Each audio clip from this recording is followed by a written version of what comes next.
Greetings, everyone. This is Christina Marie, your host of iStudySuccess, brought to you by Smart and Pretty at realsmartandpretty.com. Thanks for joining us today.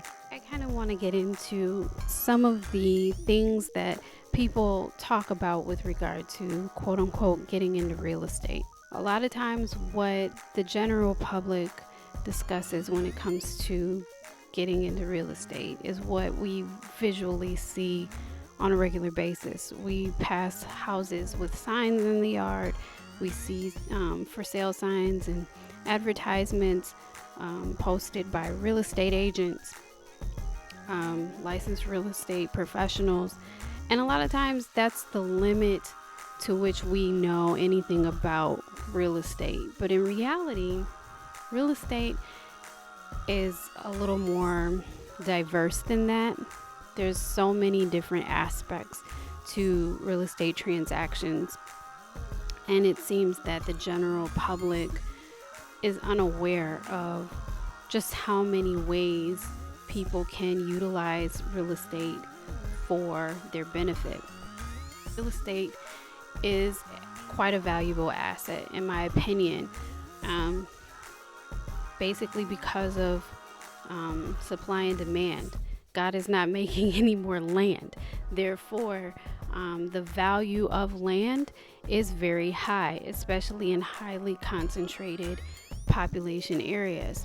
That's why it'll be so expensive, rather, to own property in a highly dense population space such as New York City in comparison to a rural space in the Bible Belt area of the country.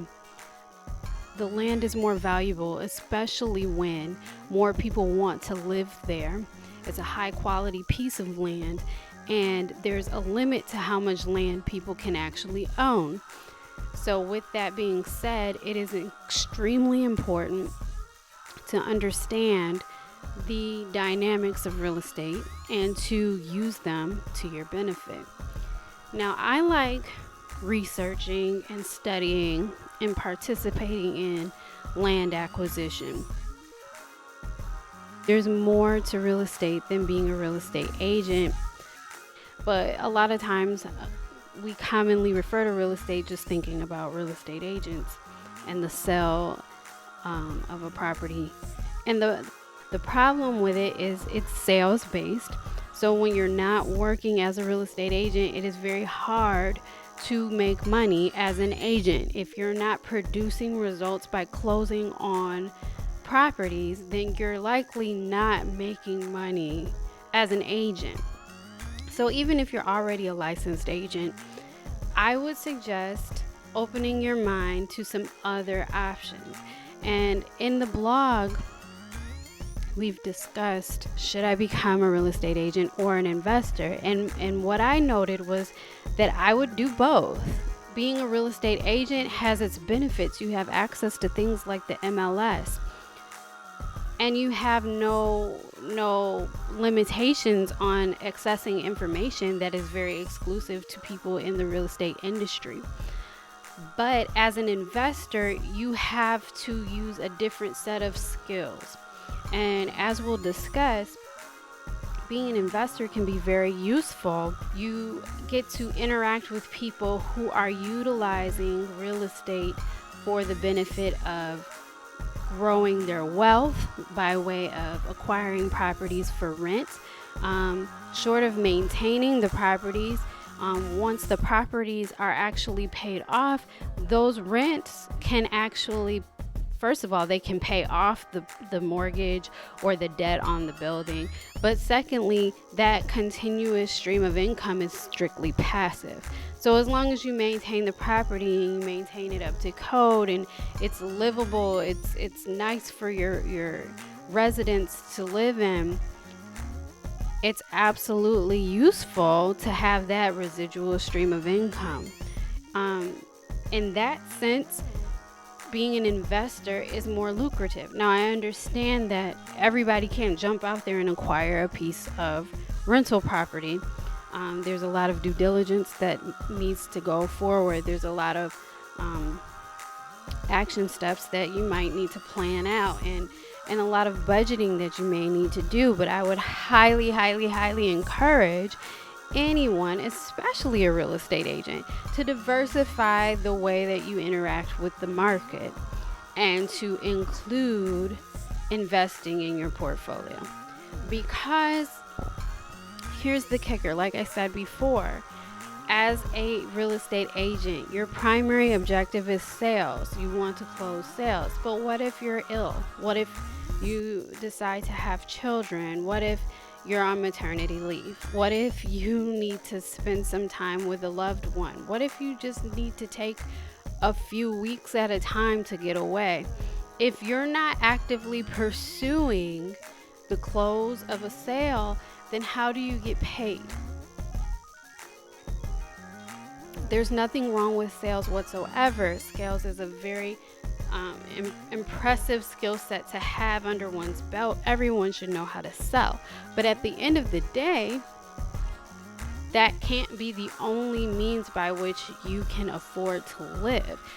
There are some programs, some brokerage firms that help with retirement planning for real estate agents.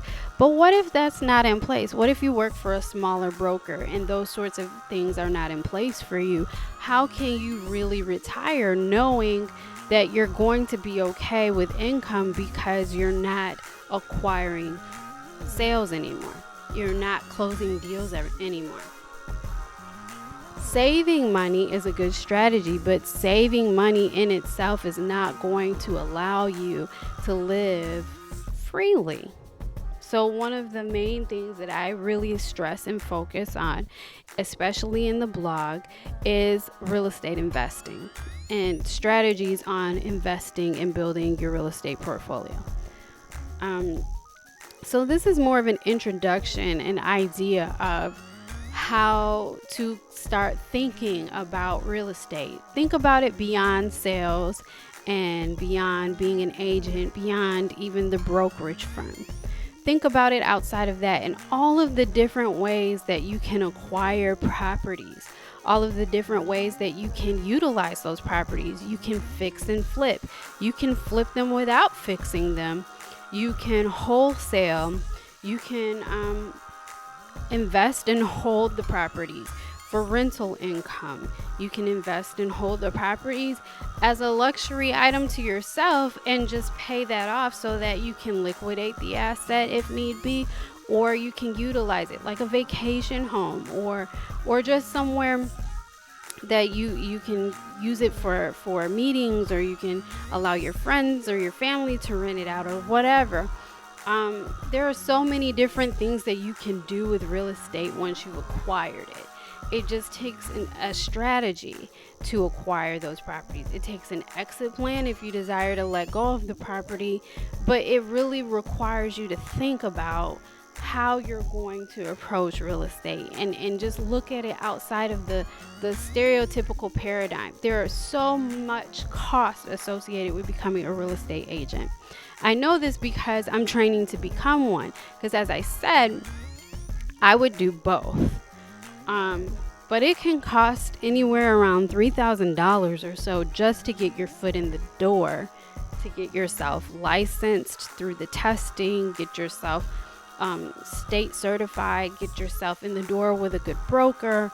And that doesn't include the cost of training necessarily, the cost of marketing materials beyond your baseline materials that your broker may provide.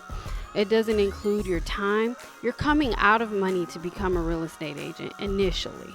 And then you also have to invest a lot of legwork, getting out in the community, meeting people, negotiating, networking, etc., before you really close and start making a commission. And when you do make a commission, in a lot of instances, you split that commission with the broker. So I'm not suggesting that being a real estate agent is bad. It's not. It can be very useful, and especially in the sense of networking, it can be profoundly useful. However, it does have its limits, and I wouldn't bank on that as the only way to participate in real estate. So that being said, that is the primary thing that I wanted to express today in the podcast. Just sharing that there's a whole gamut of ways to consider participating in the real estate game, and to consider being an active player and not just being pawned. You need to be proactive in thinking about what your future needs to look like and what your portfolio will reflect for your future. So until next time, this is Christina Marie. Hope to see you soon. Peace.